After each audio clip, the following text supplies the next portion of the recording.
Hey Felicia, I just finished shaving my nose hair. How did it look? It was really hard to do. Don't try it. I have a few cuts in my nose now.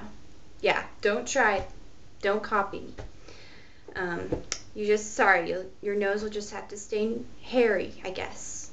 Anyway. Alright, enough about that. I just wanted to make you laugh, so that's why I said that. Anyhow, thank you for your last video. It was really good, made me laugh, and you would have laughed if you saw me watching it because I was talking to the computer because I was agreeing with you and I wanted to talk with you, but I couldn't because it was just a video. So we definitely have to get together and talk about what we've been reading in person because I think that'd be really fun. So anyway, let's get down to what I've been learning from Mark. I'm going to start in chapter 3 because I haven't talked to you about it for a really long time, and just go really fast through and just tell you the things that I enjoyed so far. So when Jesus is appointing the 12 disciples, I noticed that, let me see, Matthew, Thomas, and Thaddeus, Matthew and Thomas, oh, did I miss something here?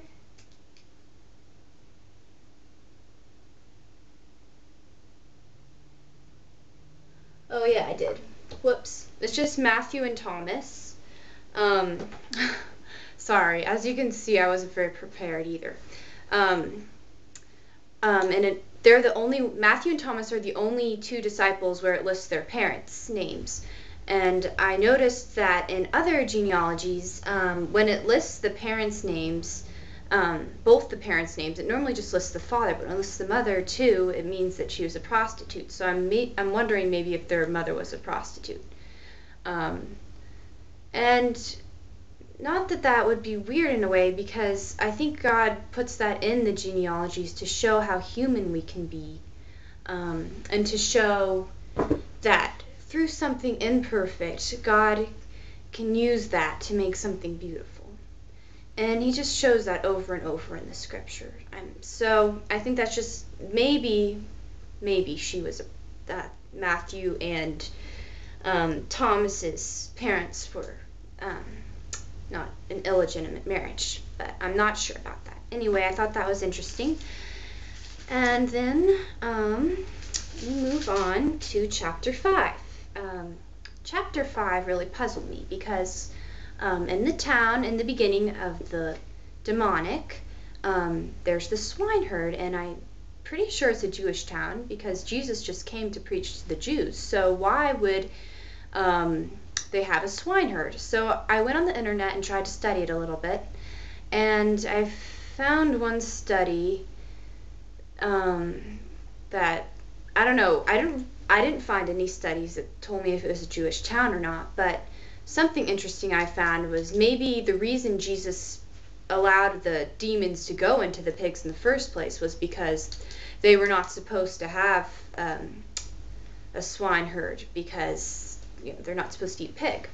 So I don't know, you can think about that and tell me your thoughts. I was wondering about that. And then of course I really liked, I'm just going to skip to today's reading. Well, I had something I wanted to say about yesterday's reading too. Just why Jesus wasn't welcome in his own town. And I've heard before why he isn't welcome there is because people thought that Mary had been immoral before she was married, and Jesus was from that. So it makes a lot of sense why they wouldn't like him. They're like, who's this guy preaching to us? He's not even from a good marriage, or he's not good. How can he be telling us all these, why we need to be better? So I don't know, I guess I can understand why he wouldn't be as welcome in his hometown. So that's something interesting to think about too. And then today, of course, I really liked these chapters today. They were all really good. I like Peter's faith when he just says to Jesus says, "Who do you think I am?" And Peter says, "You are the Messiah," just right off the bat. And I just think that's really neat. And then I like how it shows how human he is, where he turns around and says a little while later, "Lord, you should not go through all these suffer." He's trying to make Jesus, probably not purposely, but he tries to convince Jesus not to do what he was sent to do. And so it's funny how I like how it shows how human the disciples are, because sometimes in the Bible it's like, wow, they were so great, I could never be like that. But I like when the Bible shows that they weren't so great, that they're just like us. And then I always get a kick out of in chapter 9, I think, yeah, when Jesus says, "Beware of the yeast of the Pharisees." Whoa, that's loud. And they're like, oh, the disciples are like, oh, that's because we forgot to bring bread. And Jesus is like, nope.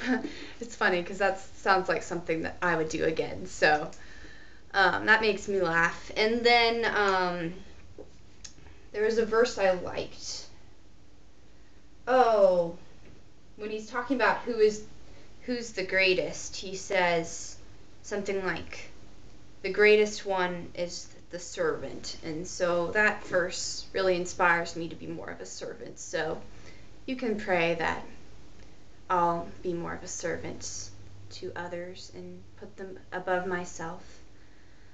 So that's pretty much all from Mark so far. I really liked it. I have really liked it, and I'm looking forward to reading it, chapters 10 and 11 tomorrow. So anyway, well, my day was good so far. Let me think. Oh, I was babysitting this morning, so Caden's really cute, so we had fun playing outside and stuff this morning. And you can actually pray for their family, because Patty and Jerome, Caden's parents, are going through a separation right now.